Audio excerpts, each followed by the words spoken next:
Yo, Shortbox Nation, this is Botter, and I'm here to tell you right now that con season starts early this year with the return of Northeast Florida's premier anime, comic book, and sci-fi event, Collective Con. That's right, Northeast Florida's largest pop culture convention returns for its 10th year on March 8th through the 10th at the Prime Osborne Center in Jacksonville, Florida. 10 years of Collective Con, they're pulling all the stops out to make sure this is a can't-miss event. And the guest list they got going, don't even get me started on the guest list. I mean, they've got A-list celebrity guests and voice actors from some of your favorite movies, anime, and video games like Elijah Wood and Sean Ashton, Ray Park, Trisha Helfer, Ross Marquand, Max Middleman, and Bo-Katan herself will be there, Katie Sackhoff. Tell me what other convention is giving you the opportunity to meet Frodo and Sam from Lord of the Rings, Darth Maul, and One Punch Man all under the same roof.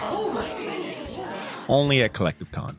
And if you're looking to get some of your favorite comics signed, or if you want to get an original sketch from some of the best comic artists in the world, well, you're in luck, because there'll be plenty of comic and creator guests there, like DC comic artist extraordinaire Clay Mann, Harvey Award-nominated illustrator John Taylor Christopher, Marvel and DC cover artist Chris Stevens, and acclaimed Star Wars author Timothy Zahn. They'll all be at Collective Con this year. And if you're looking to bring the family, or if you want to make a weekend out of it, you're in luck, because there'll be so much going on at Collective Con that weekend in the form of vendors, fan panels, video game tournaments, cosplay contests, after parties, and a bunch of fan events. You can purchase single and 3-day weekend passes now using the link in this episode's show notes, or by going to collectivecon.com to book your tickets and hotel.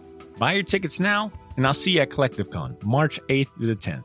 Now let's start the show. So the way that we are taught to do this is build enough of a fan base, make the money, quit your crappy job, become a YouTube superstar. Yeah, that's not the way this worked for me. I was 42 and 20 years in IT. So it was a lot for me to go, is this what I really want to do? At my age, become a YouTube influencer, or whatever we're called these days, because is there any coming back from this? Or am I committing career suicide? But I was never happy in IT, you know, it wasn't me. Like, I remember thinking, okay, like, what kind of message is this showing my children? And man, it was a really good friend of mine, one of my best friends. He was like, look at it this way, dude. You're sending them the right message. It was like, if you work hard, you can achieve your dreams. What better message to give your kids? Ladies and gentlemen, I present to you the Short Box Podcast. The Short Box Podcast is recorded live from Jacksonville, Florida.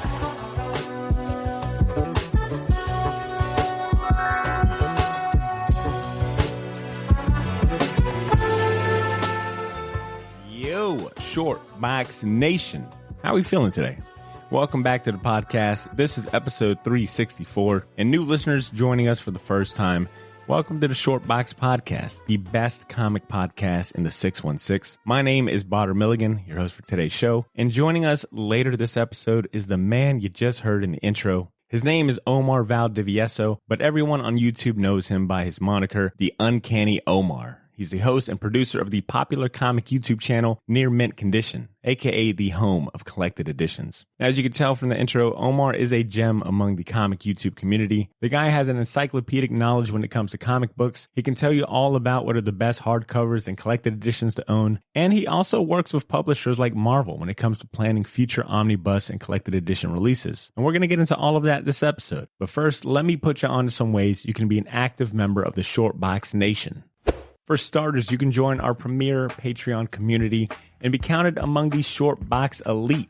Look, there's no secret about it. Our favorite listeners happen to be our patrons, and we consider them a big part of this because they have a big say in the show. They pick out the topics we discuss, and they help us pay the bills so we can focus on making content. Become a member of our Patreon community yourself at patreon.com/shortbox or click the link in the show notes. Look, it's easy, it's affordable, and you get a bunch of rewards in return. Now, if a long-term commitment like Patreon just isn't your thing, the second way you can support the mission is by copping some Shortbox merch from our online store. We got hats, we got shirts, we got pins, and recently we teamed up with Triple D Mystic 3D Printing to create a very limited run of highly detailed Mighty Thor miniatures. Go buy some merch at theshortboxstore.bigcartel.com and wear your support for the Shortbox Nation proudly.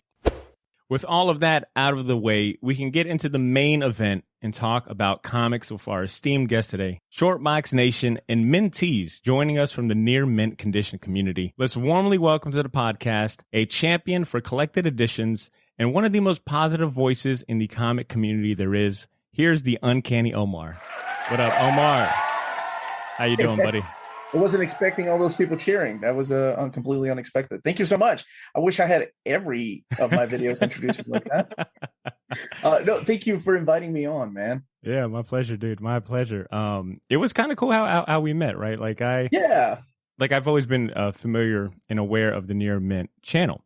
But I think what really won me over by you was that maybe, was it this year, maybe like late last year, you put out a video where you were very candid about being a comic YouTube creator, and it's just a YouTube creator in general. It's like very candid. It was very honest, candid. And as someone who, deals with a lot of the things that you were talking about, it just resonated with me. And I was like, wow, this is cool that I get to see the guy behind the microphone. When we turn or hit record, I'm sure you're just like me. Boom. Like you're Uncanny Omar. You're not Omar that's got that's got to worry about performance and algorithms and all the stuff that, goes into making content. I thought that was, that really won me over and got my respect by you. Thanks, man. That was something I wanted to do, not because I was lacking content. And it's kind of weird to say that because I put out videos every day and people ask me like, how do I keep that going? And I honestly don't know.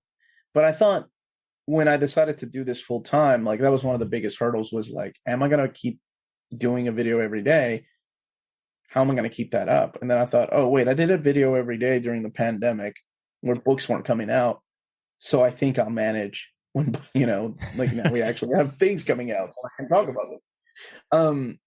So I wanted to do a year kind of retrospect on how this is what I do for a living now.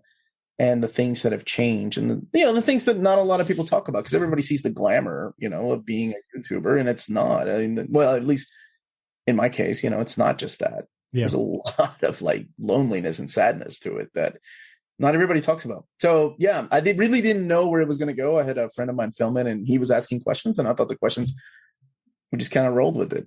Yeah, no, it was an excellent episode, and I recommend anyone listening that's maybe in that position where they're a content creator themselves or just wants to have an honest conversation with someone that does this. I highly recommend looking at that video. But Omar, I got lucky, right? So I watched this great, very heartfelt episode. I really started paying attention to the channel, and then lo and behold, I run into you in a chance encounter at Heroes Con. You were kind enough to take a picture of me and my buddy Drew. And yeah, of course. We had a great exchange and, we were able to set this up fairly quickly. Yeah, of course. I remember your business card and your pin standing. I actually wore my pin when I interviewed Mark Bagley. It was the gauntlet, right? Yeah, your gauntlet pin? I thought that was so cool and so unique. And then the little card you gave me, I kept all that upstairs. I appreciate it, man. That means a lot. Yeah.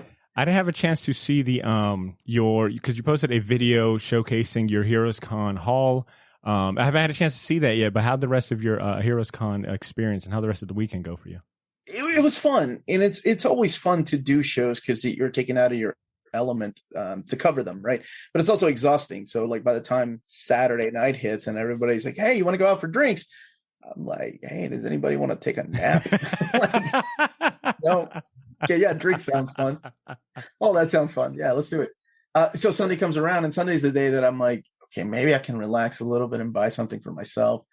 And yeah, it was one of those things like we had an accident with, and the things that happen behind the scenes. We had an accident with our brand new camera I was going to take with us and it broke.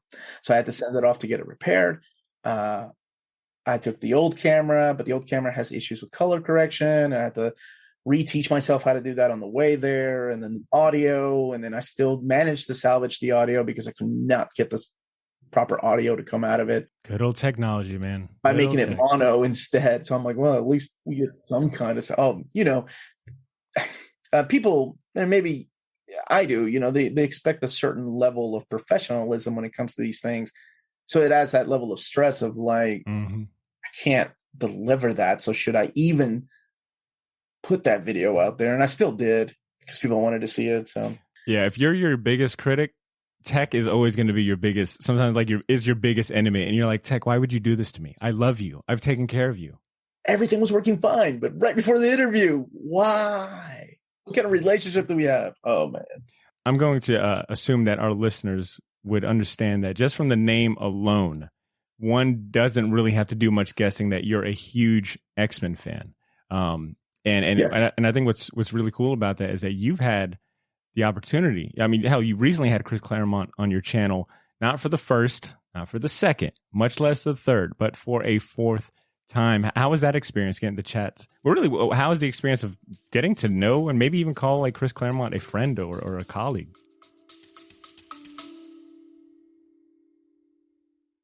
Yo, this is Botter. Sorry for interrupting this episode, but I'll keep it brief. I wanted to let you know about a massive sale we have going on over at the Shortbox store on all of our merchandise and apparel. That's theshortboxstore.bigcartel.com. You can now save 20% off your entire order using the discount code YOO, Y-O-O. So if you've been waiting for the right time to finally buy that gauntlet snapback, or if you ever wanted to buy any of the shirts you see me wear on the podcast, well, now's your chance to get them for a steal. We still have a few sizes left of everything, but they won't last long, and once they're gone, they are gone. And then I mentioned that all of our apparel is screen printed on high quality material. None of that heat transfer or direct to garment stuff. Our shirts are some of the most comfortable ones you'll ever wear, and the hats look even better in person. So wear your support for the Shortbox Nation proudly, knowing that you're going to look damn good doing it. Get to theshortboxstore.bigcartel.com as soon as you can, and don't forget to use that discount code YOO, Y-O-O, to save 20% off your entire order.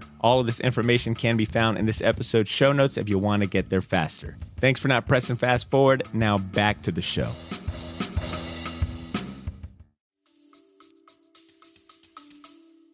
Surreal for like the body of work that he has put, and I do this every time I interview him. Right before the interview, I'm like, thank you, because the reason who I am today has a lot to do with the stories that you wrote, the characters you created. And, he's so humble about it because he hears that all the time. I'm sure he does. Oh, there's so many people that have come up to him and just thanked him, for, seriously, like saving their lives, right? They were in the low point in their lives because they read a particular story that hit them a certain way. They see him as almost like a savior in a way, right? In a weird way. So he hears it all the time and he's humble about it. He's a good example of like art, like meaning something more to people than just entertainment. Remember his line at Heroes Con? It was like, it was like a traffic jam, and there was that, it was a testament to how many people wanted to come, whether have their books signed or just like shake his hand and get to meet the guy that wrote some of the most important X-Men stories out there. Yeah. And he takes his time with each of them. Now, of course, he's a little bit older, so you have to be mindful of asking a question that's going to take him probably 30 minutes to answer. It is interesting to do that particular interview. That is the only interview that I don't really interrupt because I don't know where he's going to go with stories. Sometimes he gets frustrated about the things he's talking about. He's like, "What the hell's wrong with?" Anyway, where was? Like, yeah, he's reliving these things. You're like, I'm not going to interrupt this. This is like gold, and at the same time, I don't want to catch the brunt of this. I do feel like every time I interview him, I have to tell him like some naturally comes up that I inform him about some kind of retcon. He gets all mad about it. He's like, why would they do that? It's already been established the Morlocks were ugly mutants. Like it was, but the first two times, man, it was, I was nervous. I've interviewed, like when I had a podcast, I've interviewed celebrities. I've interviewed Peter Cullen, who's like my favorite voice actor, did the voice of Optimus Prime when I was a kid and interviewed him twice. Chris Claremont is the only person I just remember. Even Elvira, I had Elvira on the show. Oh, wow. I was completely cool with her, and that was one of my biggest crushes when I was a kid. Still to this day, just something about him. It's like I'll become a kid again, and I'm like, "Oh, Mr. Claremont," and he was like, "You don't have to call me that. It's just Chris. It's okay." It's so surreal. Like, yeah, talking about like how like as far as like accomplishments on the channel, and then how do you measure success? Having him on 4 times and talking about X-Men story. Oh my gosh, yeah. Forget about it, man. That's a good my childhood dream come true. Yeah, that's a good benchmark. All right, Omar. So before we like really dive into the YouTube and get nerdy about like collected editions and all that, I want to hear about your origin story. I mean, because, after all, every great, I think, comic book character has a great origin story to match. So I want to know, what is your earliest memory of comics? Did you have them in the house growing up? I've told this story on my channel before, but I haven't done it in a long time. I had appendicitis when I was a kid.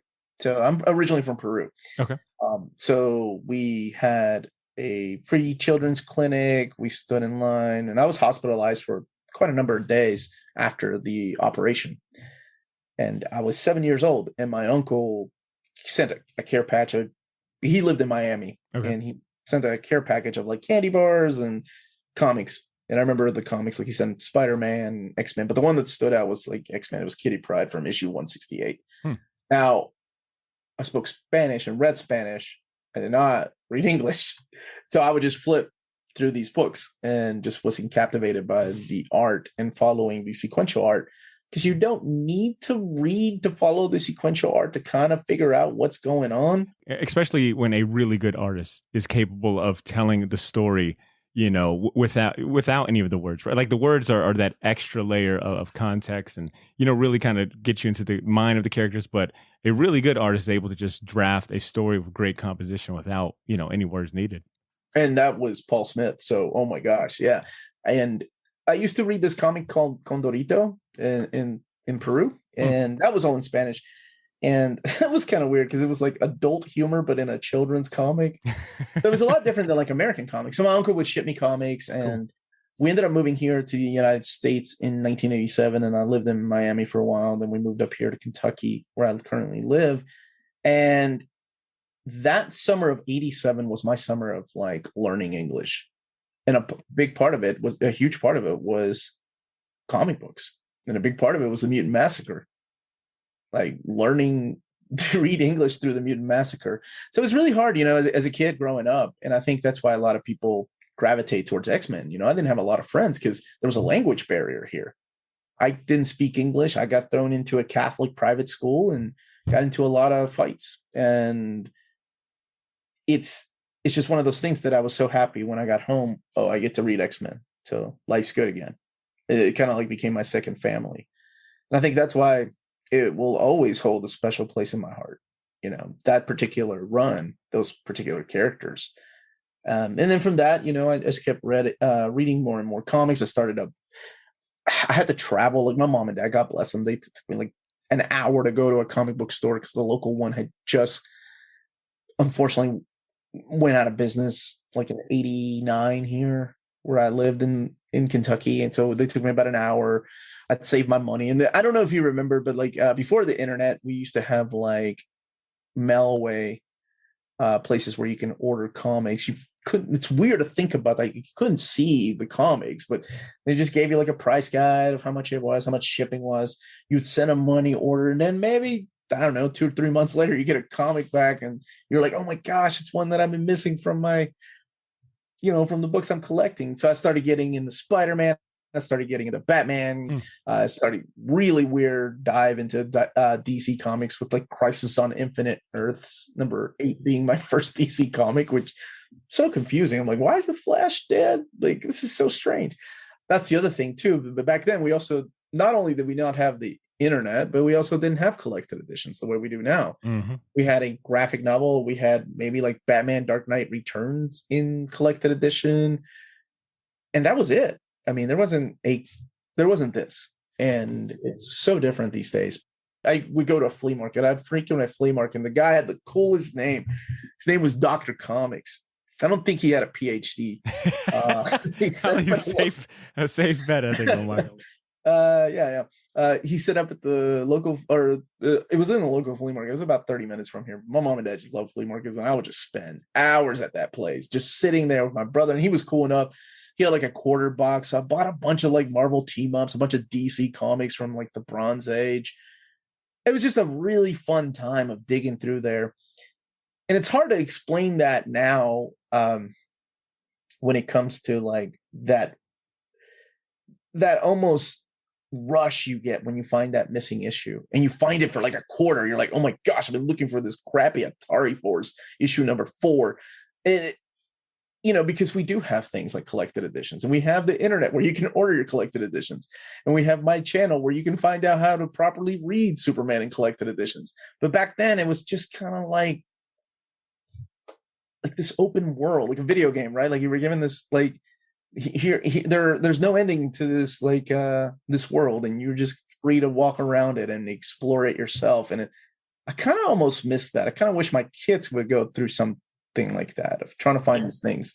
That's like the downside of having everything so available at like your fingertips, is that there isn't that much, I think, I won't say hardship, but there isn't, like, it's so easy, right? It's like, well, I don't need to spend an hour or two bouncing from shop to shop to look for one issue. I can probably find on my comic shop, or I'll go on eBay. But I know exactly what you mean. Like some of the fondest memories I have when it comes to comic books, I've got the memories of my dad where, he got me into it. So he would take me to all the local shops around here, and we would just dig for like hours in dollar and quarter bins. We would just dig, man. Like my mom would be so upset that we missed dinner or we got home late, but it was like really good bonding time between us. And then, I mentioned Drew, like when we first started hanging out, that was our thing on the weekends. We worked at Target. We'd work Monday through Friday, and then Saturday we were hitting the road early because we found out about a shop, 2 hours from here. Oh, this spot right here isn't a comic shop,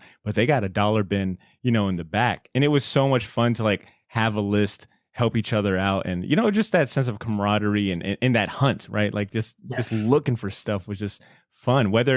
And I think even like all the L's that you took, I didn't find crap this whole day. Like my fingers are dusty. I didn't get anything. But then you're right, with that moment that you come across that grail or that issue or that missing piece that you needed was like all worth it. It was like part of the experience, as part of like being a collector. Now I say that, and I'm also 44 now, so I do appreciate the blessing of having the internet and having to click on something just at a fingertip away. Because I mean, while the rush is fun, it's still like I don't have the time or energy to go out there. That's the difference, right? Is that I had a lot of disposable time and income back in the day. Now I'd be lucky to even have an hour to like just read comics as it is. So I feel you on that. Omar, you mentioned that you worked at a comic shop in your early days. What's the comic scene in Kentucky like? Not as good as it used to be, but I'm pretty sure that's everywhere these days. We don't have a local comic book store anymore. Most of the ones that I grew up are gone. There's a couple in like the bigger cities like Louisville, but all the ones that I grew up with around Lexington have either been rebranded, sold out, and just gone. There was Lexington and Louisville are the two biggest cities in Kentucky. And there was one in Lexington. There's a gentleman, he passed away of cancer, but his son ended up inheriting the store back in the early odds. And he was known for his just gold age comic books, like the golden age stuff that he had. And that place is now gone. I always wonder like whatever happened to the stock and the inventory of those places. So it's not, it kind of sucks. Yeah, it kind of sucks. That's what I will say. Oh, you are a very honest guy. That's what I like about you, man. Oh, thank you. but that is a bummer that there's not a lot of local comic shops. I mean, if there's anything to get out of this, listeners, is that if you have a local comic shop around you or a decent comic book community in your area, like you're one of the lucky ones. Don't be ungrateful is what I'm getting at. Yeah, definitely support your local comic book store. Well said. Exactly. So, Omar, I know the channel is focused on collected editions, hardcovers, omnibuses, etc. I guess you kind of answered this question. I was going to ask if you had frequented a local comic shop, but maybe more so we can pivot it to just in general. Like, do you pick up floppies or single issues, like, or do you read them digitally or use any of the comic apps out there? So I mainly stick to collected editions, and I made that my thing back in 2004. Or Uncanny X-Men 500 was like the last single issue I picked up. And sometimes it is difficult. Sometimes I will go and get a single issue, or I'll try to read it digitally. Especially, we live in the age of the internet, and if it's a hot story like, the follow-up to like Jonathan Hickman's Hoxpox, like Inferno, I'm like, I can't have this spoiled. But somehow I managed to stay away from spoilers. I read the first issue, and I'm like, okay, I can wait. So yes, if it's something I can't wait for, or to prepare for the overview of a trade that's coming out, sometimes I do get through digitally. A lot of our listeners that chime in, I think it's safe to say a lot of them prefer trade waiting because it's just easier. Like the amount of books that come out and having to stay up with to date with things and all that. But a lot of our listeners are adults that have a lot of responsibilities. I think trade waiting is just such a more convenient method of collecting and catching up with their favorite stories. I say that to say I think your channel is a great channel to have right now, especially if everyone's kind of like gravitating towards these really nice hardcovers and collected editions that come out. To me, it's like the best way to own these books. And the older I get, I start seeing more and more people that used to read comics like 10 years ago and they stopped, or 20 years ago, and they have now just found out. I can't imagine they're surprised when they're like, wait a minute. The books I used to read in my youth are now inside of a nice collected edition, and I can put it on my shelf. Yeah, I don't got to be ashamed yeah, of now I can show my friends, like, behold, my library, right? It's not a bunch of short boxes or long boxes. There's just something visually pleasing about books and having them in the nicest format possible. I love the DC Absolute formats.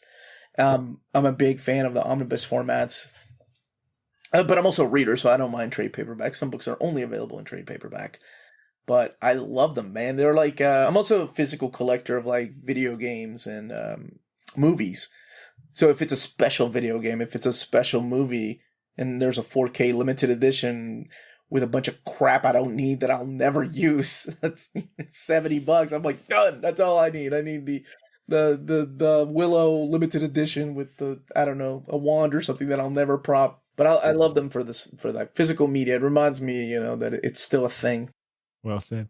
So safe to assume we've got some mentees in the house tuning in. But for anyone tuning in that might not be familiar with near mint condition, with the channel or yourself, can you tell us what was the start of the channel and what was the catalyst for you to go full time? Because it sounds like that was just something that only happened just recently. Oh, yeah. So I used to have a podcast back in 2004 to 2008. That is OG era for the record. I told you I started 2012. Yeah, 2012. Advertising and telling people about podcasting was tough during that time for me. I know in the 04, 08 era, it was like, what? Is that a food? I know. Having to explain what a podcast was in 2004. First of all, it was my buddy Dan that sold me on it. I'm like, wait, it's like a radio thing, but through the internet? And he was like, yeah, these little, he pulled out his iPod. I'm like, what is that? He's like, this purple icon here that no one uses at all or knows what the hell this is? This is what it does. I used to review manga and action figures for an anime magazine. It was called Beckett Anime Magazine. My wife reviewed video games. It was a lot of fun to get to talk to people. And a matter of fact, like when I had a yard sale, like I had a bunch of extra books I was selling.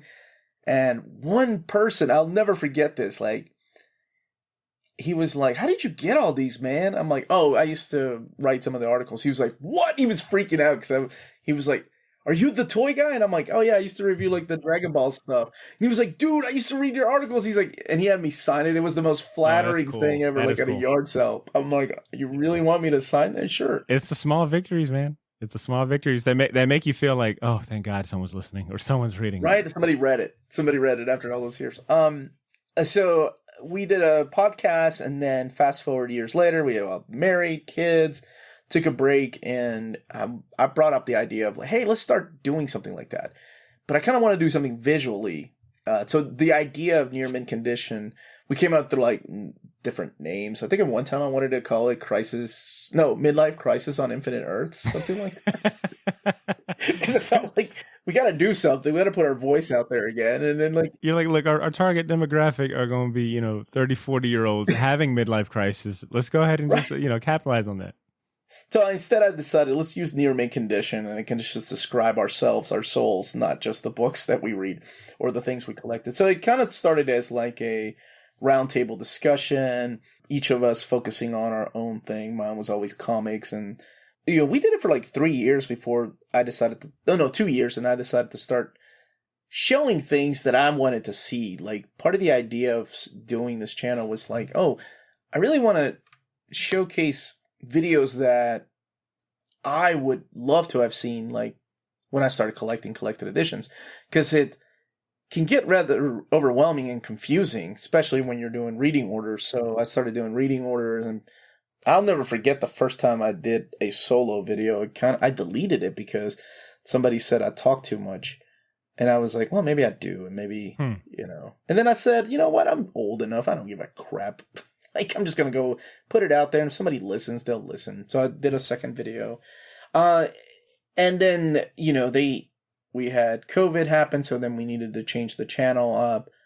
And all of them started a separate channel because they thought, they thought it would be really cool to just kind of give me the spotlight on near mint condition. So there's a channel called Near Mint Collective, which I'm still part of, where I get to hang out with my friends when I have the time. So this became a full-time thing. I lost my job in July of 2020. In July of 2020, because of COVID, I was a project manager for networking at a company, and I've been doing IT for 20 years of my life. And during the pandemic, as many people did, lost their jobs, and it was really hard to find something. And the only job offers I was ever getting was like contract work, and and I needed security and some kind of stability because I have kids and I need insurance, like things like that. And that was some depressing times while I was still doing the channel every day. Nobody knew. And that's because I've always been kind of quiet about things like that. Nobody needs to know. My job is to entertain people, not to bring my personal problems to them for a solution. That's the way I've always handled the channel. So July, that happened. And man, it was bad, dude. It was like, I finally started getting job offers, and it was like tier 1 stuff. And I've been in IT for 20 years. So I had to look at my life and go, okay, I can go back 20 years of my career if that's what it takes. Because no matter what, I got to keep a roof over our head. I have to keep food on the table. I got kids. My wife, she works, but it wasn't enough to keep it going. So come October, because it was that long that I was on unemployment. Come October, I'm very blessed by this. Marvel approached me about sponsoring some of the videos that I do, like especially the announcement videos where I wear a suit. And those were the videos where I think I had first started, where I got introduced to you, was that I was like, oh, there was like a certain prestige to it, right? Like the visual look of you being in a suit and tie, talking about like omnibuses and collected editions. I was like, oh, that's like a really cool kind of chemistry that he's got going on. Like you were the working man comic YouTuber is what I got. I was like, oh, I can vibe with this as a fellow corporate guy. Who does project management. I've been working in IT for a minute too. That story resonates with me. I was like, okay, he's the working man, a comic YouTuber. That was purely coincidence. Like, it wasn't a gimmick. It was, dude, I think I've shared this story. I don't remember where, but I found out I was being fired on a Friday. And Oof. Not just me, but I had to let my people know they were being let go. I found out that Friday I was being fired, and I got an email from David Gabriel from Marvel. It was something we were working on, like doing announcements of Omnis. He's like, hey, all this is approved. Go ahead and release the announcement. I came home and I remember thinking, because I had a suit, because I was in that meeting with corporate, and I thought, I can go out drinking and do something really stupid, or I could turn my real crappy day into like somebody else's good day. I had been doing announcements before then, but just in a t-shirt. I remember somebody emailing me. It was a beautiful email, like how this gives them a purpose. He was like, I know this sounds silly, but it gives me a purpose to live. And my life has been crap. And this announcement of this particular book gives me something to look forward to in life. And I remember he was really honest with me. Like, it was a really powerful email. And so I started thinking of like people like that who need something. So yeah, instead of like coming home and going out drinking, doing something stupid, I came home and I made a video with my suit. Yeah, you channeled those emotions, man, into something positive.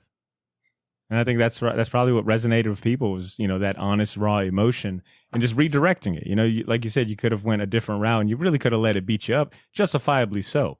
But the fact that you decided to use it for positivity, look, Hey, this is amazing. This is amazing Spider-Man right here, right? Like we've learned this since we were kids and getting into comics.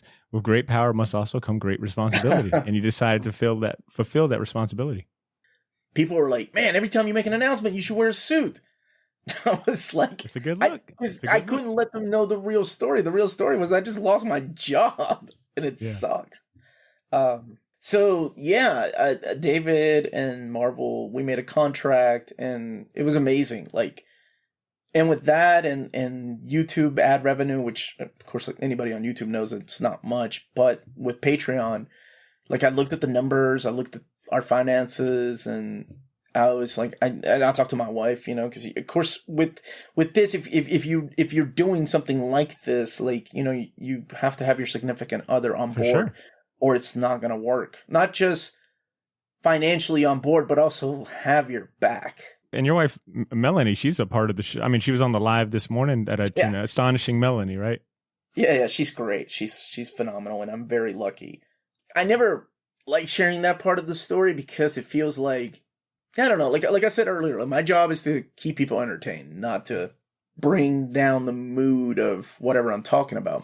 It's real stuff, and I think, you know, there's something supportive, like to build a community that not only cares and champions your content, but also cares about you as a person. Like, it's an interesting way of you know, how this passion hobby of ours can lead us to like friends and you know, people that, you know, look out for us and build that like real bond. And I think you can only get that when you decide to sometimes let the guard down or put the persona to the side, and it's like, hey guys, I'm a person just like you. Somebody asked me on the Saturday stream, like, what do I do for a living?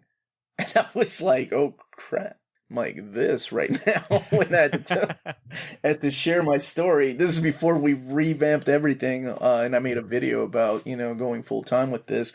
So the way that we are taught to do this is build enough of a fan base, make the money, quit your crappy job, become a YouTube superstar. Yeah, that's not the way this worked for me. I was 42 and 20 years in IT. So it was a lot for me to go, is this what I really want to do? Like, at my age, become a YouTube influencer, whatever we're called these days. Because is there any coming back from this? Or am I committing career suicide? Because if I wait around until 2021, the jobs that I'm applying for will start coming open. But I was never happy in IT, you know? It wasn't me. In fact, like, I remember thinking, okay, like, what kind of message is this showing my children, right? Like, and man, it was a really good friend of mine, one of my best friends. He was like, look at it this way, dude. Like, you're actually giving them the best, like, you're sending them the right message. It was like, if you work hard, you can achieve your dreams. Like, what better message to give your kids? And it kind of opened my eyes when he said it like that. Because I didn't want to give my kids the message of like, stop working, because you too can become a YouTube sensation or something like that, right? Which I didn't want them to live on false hope, because it doesn't happen. It's very difficult. It's a rare chance of people putting themselves out there in this huge community of YouTubers that have 1 million subscribers, 1 billion subscribers, you know, like, and shine above everybody else. So it wasn't an overnight thing of like, I'm going to be a YouTube star, it's going to be great. No, it wasn't like that. I wish it was, but mine was just kind of, holy crap, I lost my job. What am I going to do? Like, so I kind of made it my own thing. Where I wasn't getting job offers, I just decided to make my own thing and took a gamble. And so far, knock on wood, you know, it's been a blessing. It's been amazing. Yeah, that is an awesome story, a very inspiring story. And I think I probably speak for, you know, everyone tuning in, especially the mentee folks tuning in, that, you know, I think we're all happy that you took that leap of faith and it's worked out so well for you. I mean, there was always constant fear, and that never goes away, but that kind of keeps you on your toes too. It's a good driving force, man. It's a good driving force. Yeah, it totally is, right? Got to stay creative. I don't know. I tell this story to my wife all the time. I don't know if it's a Latino thing or a Catholic thing or what, but I hate asking people for money. So when I was like, I don't want to make a video about Patreon. Dude, my wife, like I said, you have to have that supportive person. She was like, do it. And I think I can add to that. It might be that brown person pride. Being an immigrant myself, like it's just that, you don't show the weakness, right? You're not going to ask people for money. There's already a stigma there, coming to the States and all that. So it's just that brown person pride, dude. Trust me. I learned it from my mom. Yeah, my dad's the same way. My dad was the same way. He has a lot of pride and doesn't like the help. But yeah, my wife was like, do it, because that's the only way this is going to work. And I'm glad she did. I want to dive into the channel and really get to talking about collected editions. I rarely get to really talk about, collected editions, hardcovers, omnibuses, etc. And you already kind of explained why you went the collected edition route and made your, focused on that. It was something unique. You liked them yourself. And, there's a lot of, and it's a great, I think, gateway for not only new fans, but also longtime readers to get back into comics or just into comics in general. And you posted a video this week, and it was about your June 2022 haul video. So all the books that you got in, whether I think some that were sent to you, I think some that you bought. It was just a lot of books, right? I think I counted 20 books in this haul, and they weren't just small books. All right, listeners, they weren't like single issue. They weren't like a good haul from the local comic shop. We're talking about, you got several omnibuses. You got other phone book size books that you got in this month. You had like a question omnibus that looked great. There was 100 Bullets hardcover that looked like it was 100 pounds. And then I saw like the Last Ronin hardcover in there. So it was a good mix of like new stuff, classics, etc. And I wanted to know, how much of that haul do you expect to actually get around to reading? And then how much time do you like devote to sitting down and reading those books? Oh man. That is such a good question, and one that I get asked often. And I'll be honest, like, you always hear the grass is greener, right? Like, you're like, oh, I'm gonna do that for a living, and it'd be great to do that for a living.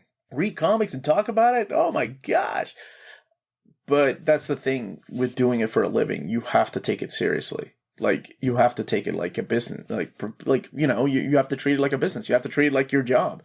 You get up early, you set time aside to read.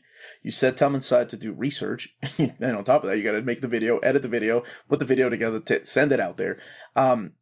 So I spend quite a number of hours reading. But the good thing is like one of those things that I've always enjoyed reading. I read every day. My brothers would always ask me, like, how the heck do you read so much? And I'm like, dude, I read every day. Every day I'm reading something. And I'm still enjoying it too. Are you reading the omnibuses themselves, or are you like reading them in smaller formats like a hardcover or a smaller collected edition? Because that's always been my thing about omnibuses. They look great. I love displaying them, but reading them, it can be a little challenging, right? They're very heavy. You know, big. Yeah, they're huge, right? Like, are you reading the omnibuses, or are you selecting like a smaller format to go with? No, I always read the books, and part of the reason I do that is because sometimes, like, part of getting a review copy.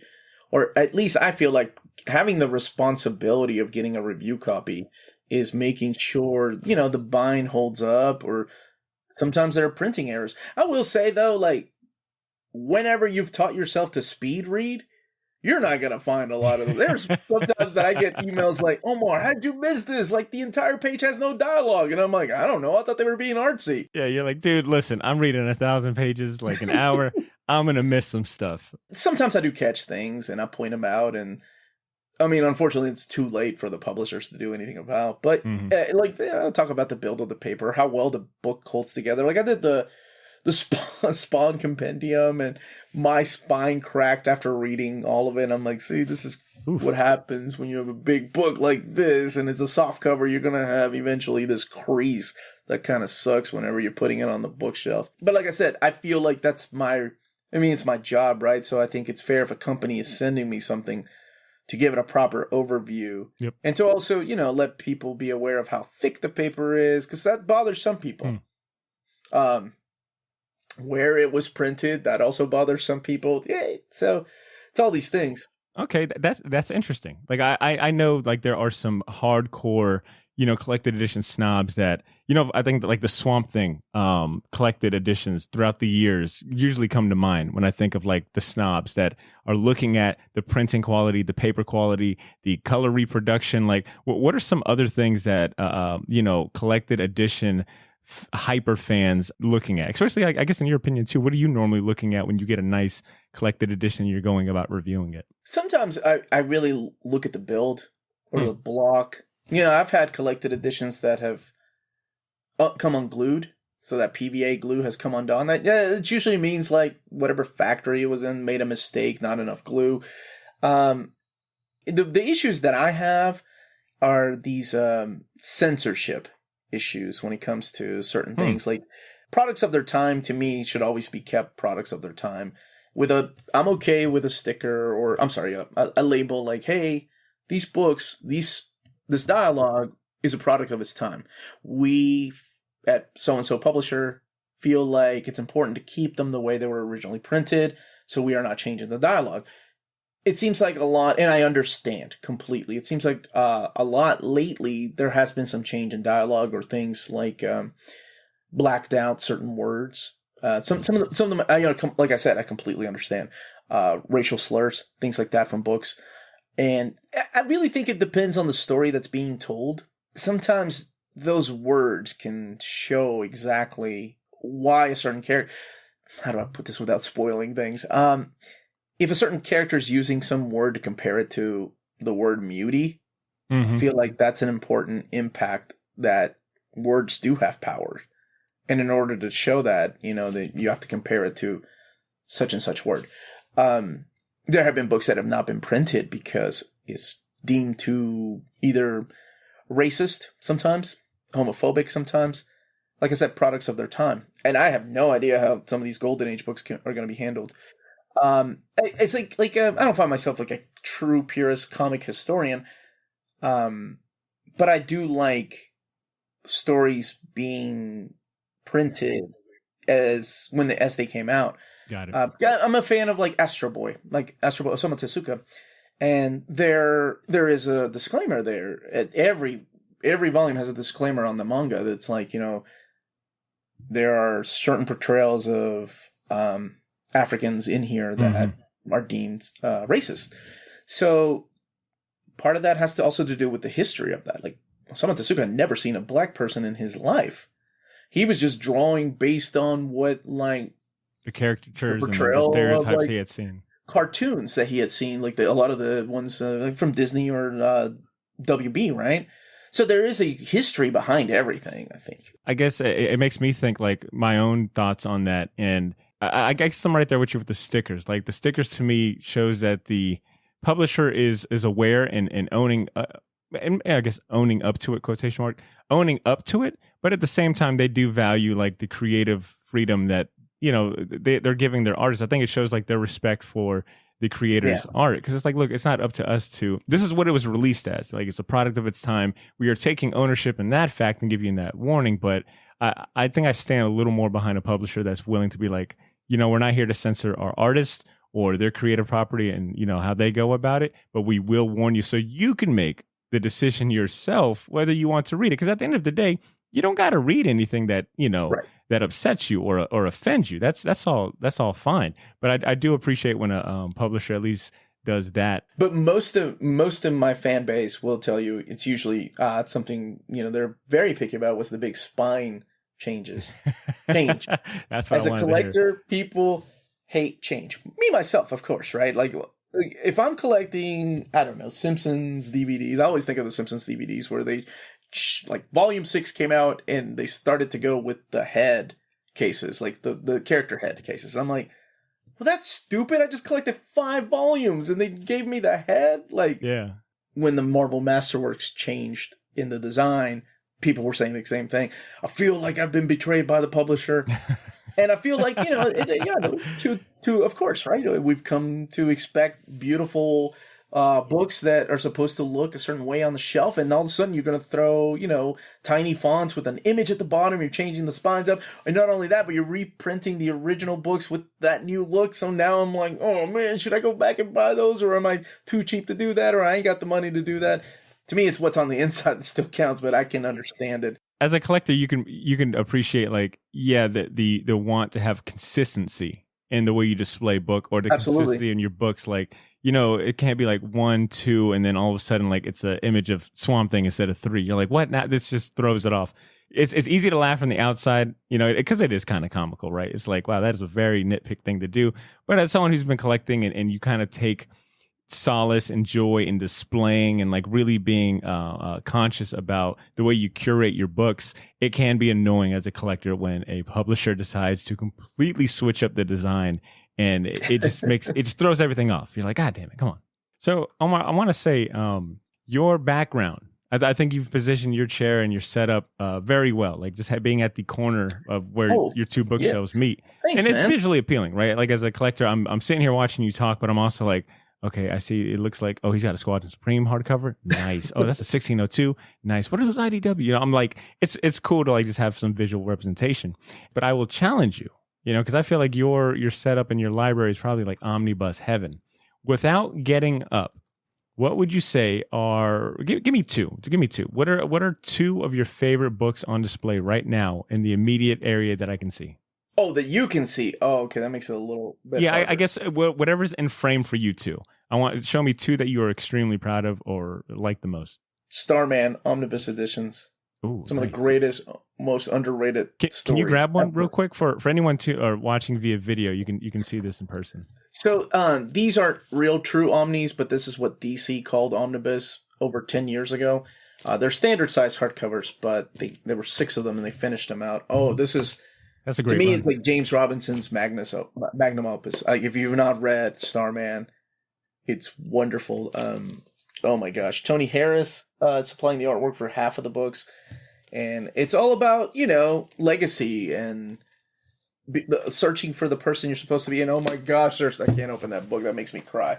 There's some beautiful. That's a good one. There are some beautiful moments in there that I can't talk about without bringing a tear to my eye. And then Berserk, of course, Berserk. You're lucky all my good X-Men books are up there. I'm like, I guess Astonishing is solid too, but Berserk. Can you grab one of those real quick for anyone that hasn't seen? Those are like the nice Dark Horse. Yeah, these are the deluxe edition. This is my favorite manga of all time. And Dark Horse finally decided to package something that, they think is worth their time and effort into a nice format. And they really took a gamble. I mean, this is a $50 book. Now, you get manga, if you get collected editions like Omnibus, that's nothing. You're like, what are you talking about, man? $50. Yeah, I wish Omnibus were that much. But this is a black and white hardcover edition of a tankobon. Tankobons are cheap. They're anywhere from like $10 to $15. Mm-hmm. So they took a gamble with making something like this, and it worked because they believed in the product and they charged $50 for it.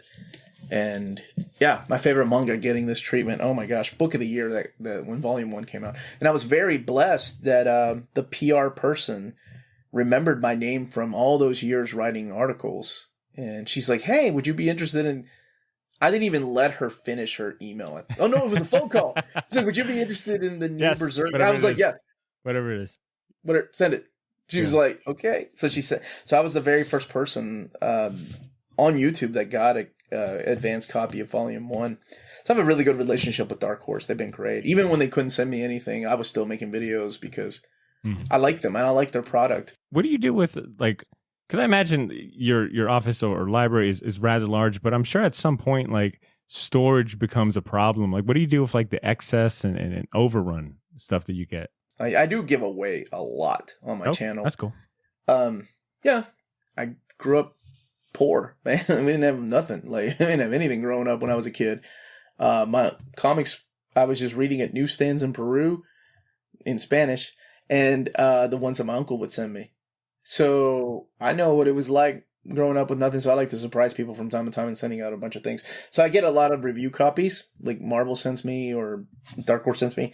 And other publishers, and I end up like sometimes just giving them away to random commenters. In this climate, look, shipping and handling is a lot. It's not, how do I put it? It's not cheap, but I've been very blessed. I've been very blessed, and it's my way of paying it forward to this wonderful community that has helped me get where I am. That's awesome. I want to ask one more question about, collected editions. Then I want to hear about the mentees and the community that you've built.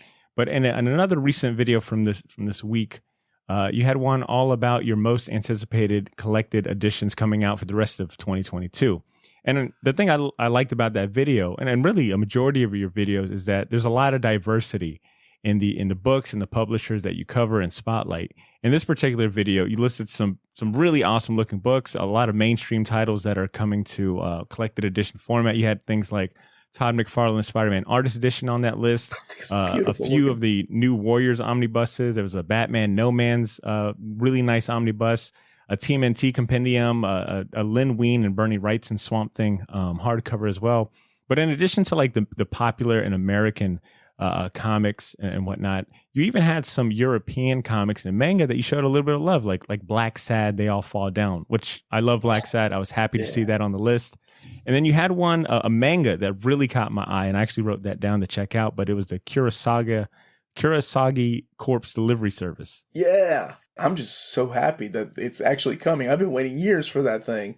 Yeah, I have no idea what it is, but the cover and what you said about it hooked me. So I'm going to check that out. But I bring up all of that to say, out of all the collected editions that have come out this year, which one, or maybe two, you don't got to just pick one, but which one would you say is a contender for best collected edition in regard to all the things that you pay attention to, right? Like as far as collected material, packaging, quality, and all that. What do you think is like a contender so far for best collected edition?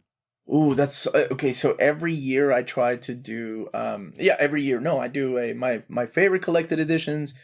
It's different than my favorite reads. I separate them. I do them like back to back. I talk about my favorite collected editions and then my favorite reads the very next day. Favorite collected editions is a lot of fun to put together because I get to pick out books that I'm like, I can't believe this came out. Look at this beautiful format it's in. And it varies all the freaking time. I don't know, man. I really like that Weapon X gallery edition. That thing is awesome. But I also like the Question. Question is one of my most wanted, very underrated character that they actually did. Now, if we can get a volume 2, that would be great.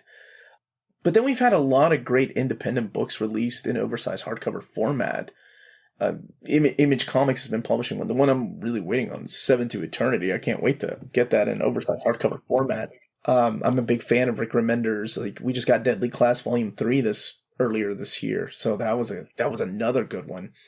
Last year, if I had to pick one, it definitely would have been the Scrooge McDuck book. Life and Times of Scrooge McDuck. I think it's beautiful. Oh my gosh! So I don't know. This year there were a lot, but maybe Parker. That's a good choice. I rest in peace to Darwin Cook. Amazing stuff he did. And it's the last Darwin Cook word. That's it. Yeah. Good point. Okay. So Darwin, probably. All right. We spent this time, honing in and talking about what you do best, which is, reviewing and talking about collected editions. But another thing I respect about what you've built with near mint condition in the community and the minty community is that alongside, the comic reviews and announcements that you excel at, one of near mint condition's top priorities, which, you make it apparent, you advertise that one of the top priorities is to also cultivate a community. And I think it's safe to assume, you've been fairly, if not highly successful in doing so, judging from the support you get on your channel. I was on the live, you had, there's a lot of people interacting, not just like viewing, but actually engaging and talking with you. And then even like responses that I got from the Mentees communities, from the Mentees on other platforms and comic forums, like people were speaking very highly of you and sharing your page. And when people would recommend on like Reddit, hey, what are some comic YouTube? Like your name was among them. What are some conscious things that you've done to ensure that success in that regard? As you know, like putting yourself out there is very difficult sometimes because it's you, right? Mm-hmm. Like to put yourself out there. And once you start building a community of people that follow you first, enjoy talking to you and email you and Instagram message you, Twitter you, Facebook message you, you start seeing it grow and grow. And one of my favorite things I used to do was reply back to every comment. And that's really difficult to do these days. I tried to keep up with that, but it's just almost near impossible. So I've always tried to keep a positive outlook on things and try to make it seem like it's a welcoming place. The thing I hated about working at a comic book store, which is the greatest job I've ever had, was having a coworker that he would, make people feel bad, like make people feel like it was a stupid question they were asking. And people will apologize sometimes on my Saturday stream, like, I'm sorry if this has already been asked. I'm sorry if you've answered this 1,000 times. I'm sorry if this is a stupid question. And I try to, that it's not. And I hope that catches onto the community that are also helping me answer questions, right? Like, it's not a stupid question. It's not. So even if I've answered it before, this is your first time tuning in. So it's almost like that mentality of like Stan Lee and Jack Kirby's, like everybody's, every issue is everybody's, or is somebody's first issue, right? So they could have been they could have gotten an omnibus last week and they have no idea where to go from there. So they ask questions. So I like to think that building that kind of community and that kind of positive atmosphere has caught on. It's been wonderful, man. Like, it's just it's a nice welcoming community. And I think that's a good legacy to have, right? That it shows future generations that it is a welcoming place, that comics isn't just a place to get lost. Like, oh my gosh, where do I start this? Because there are always people willing to help and lead you in the right direction. And recommendations. People who have on the channel, like whenever we do a live stream, people ask questions like, what do you recommend this? Fantasy novels. People will chime in with their own thoughts, right? I love that. I think it's great. You know, I mentioned early on or in the intro that you are one of the most positive voices out there in comics because you are constantly trying to show people and share with people the magic of comic books, right? Like that spark of happiness that, you know, we as adults have carried on since childhood. Like, you know, falling in love with comics as a kid, you know, there was that certain kind of like magic to it. Like I'm sure you're right there with me. Like you won't ever forget your first comic book or, you know, the first time you went into a shop. And like we were talking about earlier, like finding those key issues, like there's a certain magic to it that we've carried on well into our adulthood. And I will say that about you is that you still have maintained that spark and that joy. And I love that you share that with your community and you're always on the more positive side. And it's so easy, you know, when you look at, you know, like Reddit forums or just online forums in general, to see like the negativity get the spotlight or get like talked about most. I say this, you know, like it would be so much easier and there would definitely be a lot more money if you could be negative. If I could be negative. But it's really hard for me because it's not like, even when I don't agree with certain writers on things, like I try to give it a positive spin because I could, like, that's somebody's favorite writer. That's somebody's favorite story. No, you know, but I am honest with when I talk about things, like when people are like, what are your least favorite X-Men runs? Right off the bat, I'm like, bam, bam, bam. Now, would I still buy that omnibus? You damn right I would. Especially if it sets me for free, you damn right I would. I know, you've seen videos and like you said, Reddit forums of these popular topics that seem to be just nothing but negativity.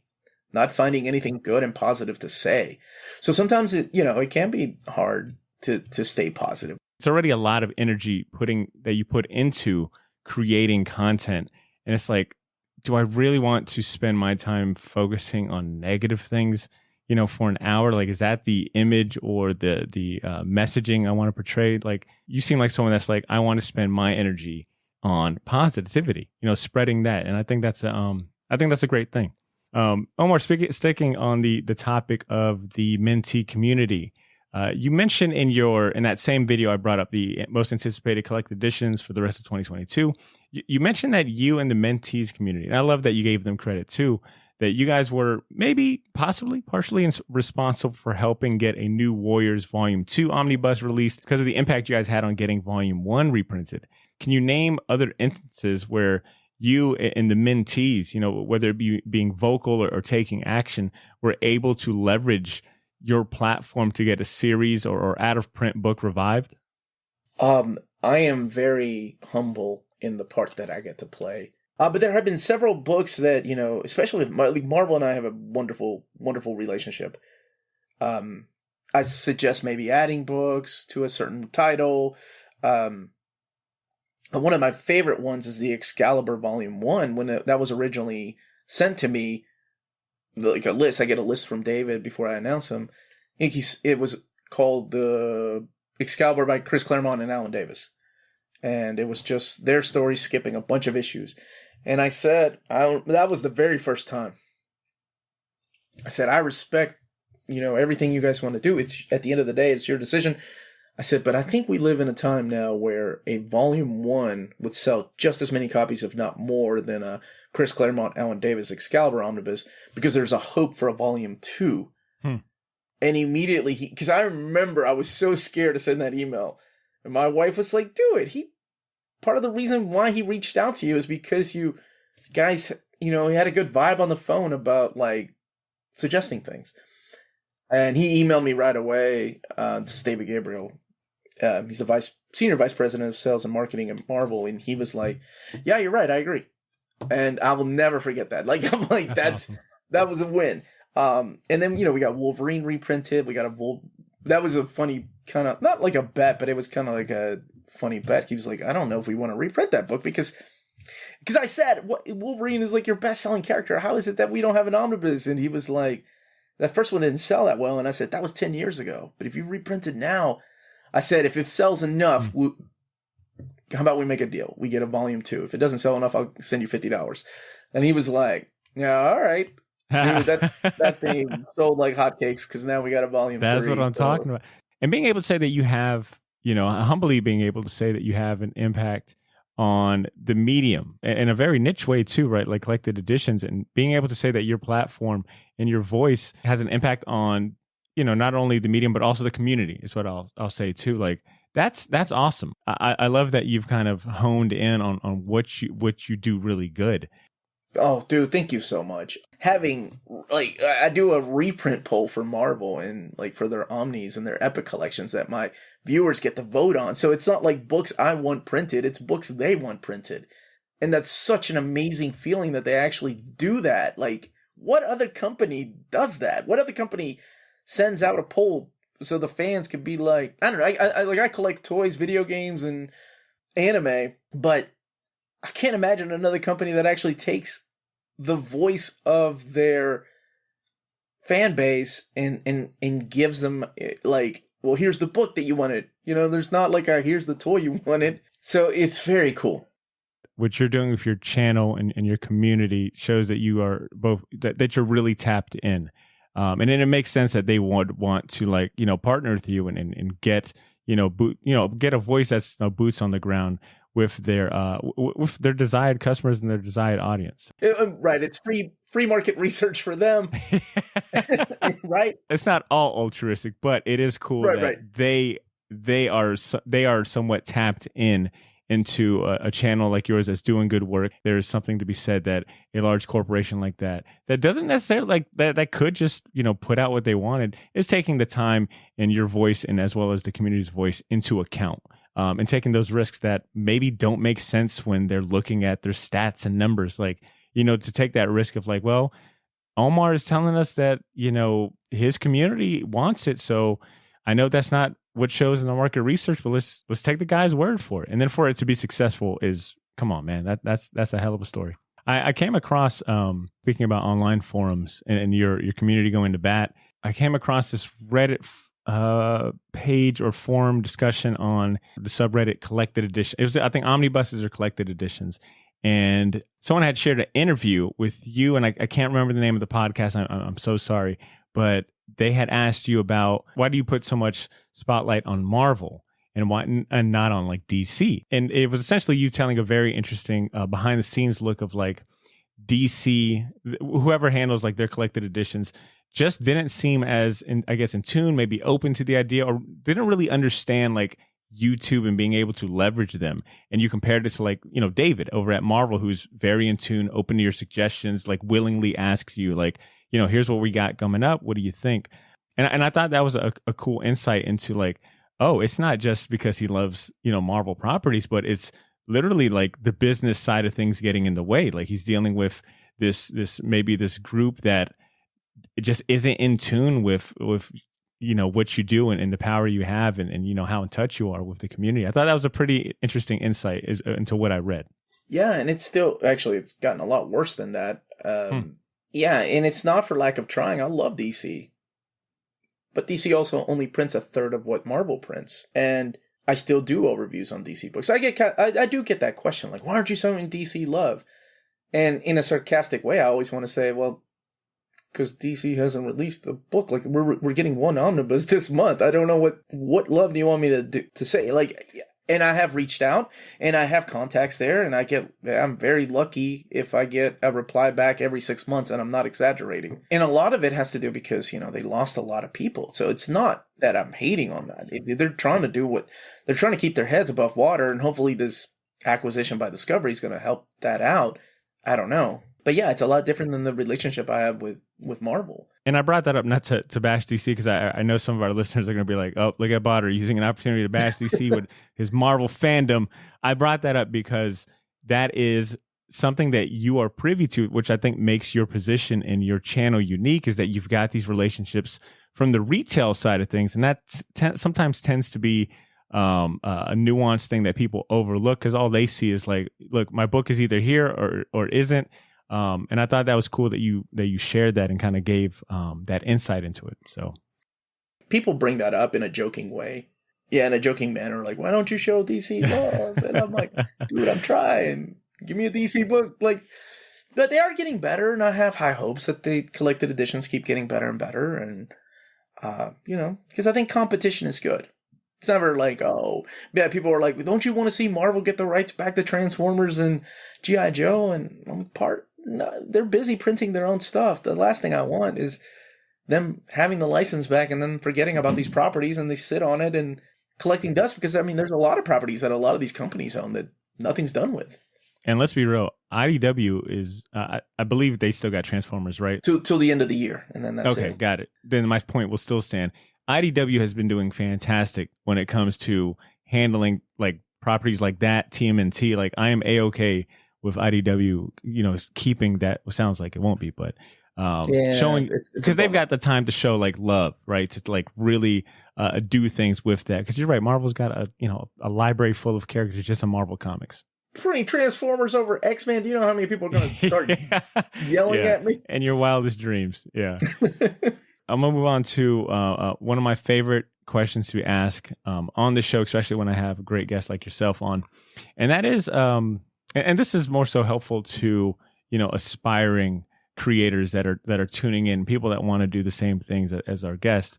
In your case, if you were to give advice to an aspiring content creator or YouTuber that's listening right now, based on something you wish you would have known prior or early on in your YouTube journey, what would you say? So if I could go back in time and tell myself, right before you went full time, or maybe when you first started, if you could tell yourself a piece of advice that would have made this whole YouTube journey way easier, what would you say? Get yourself a better microphone.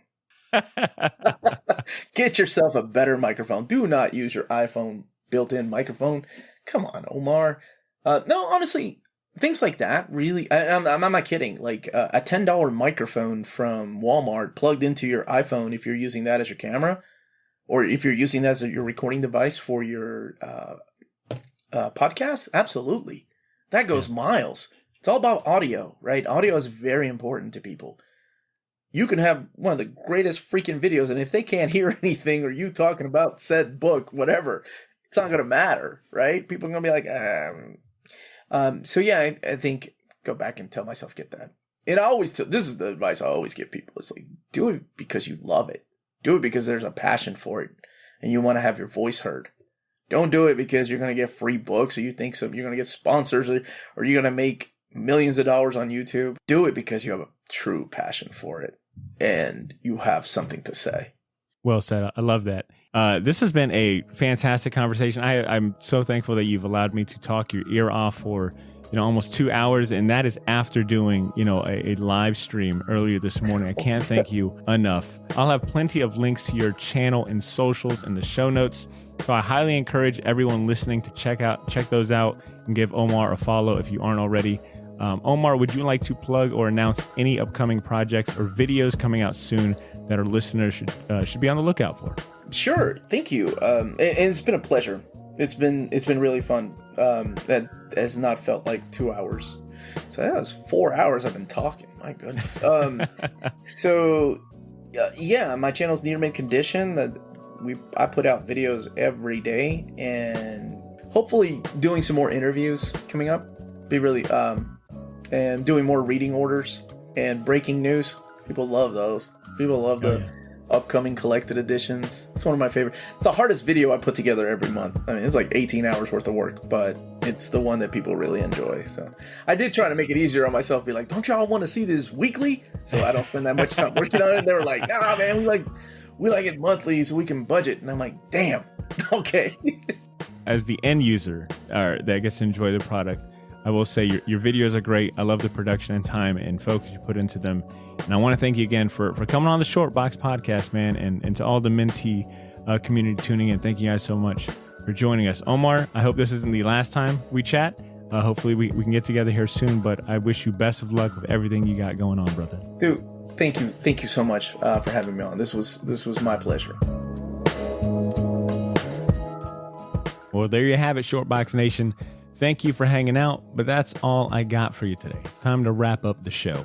If you enjoyed this episode, help us spread the word, all right? Share this episode with a friend or someone you know that loves comics as much as we do. And if you're feeling extra generous, why not leave us a review on Apple Podcasts or Spotify? It costs you nothing and would mean a whole lot to us. So thanks in advance. The rest of the Shortbox crew will be joining me next week to talk about San Diego Comic-Con. We're looking at all the announcements and news that come out of that event, so join us next Wednesday for that. But if you want some more content from us in the meantime, head over to our Patreon community and listen to the latest episode of our spinoff podcast series, Pilot's License. We just recorded a whole episode dedicated to the Young Justice cartoon series, and I'm feeling generous, so here's a short snippet from that episode.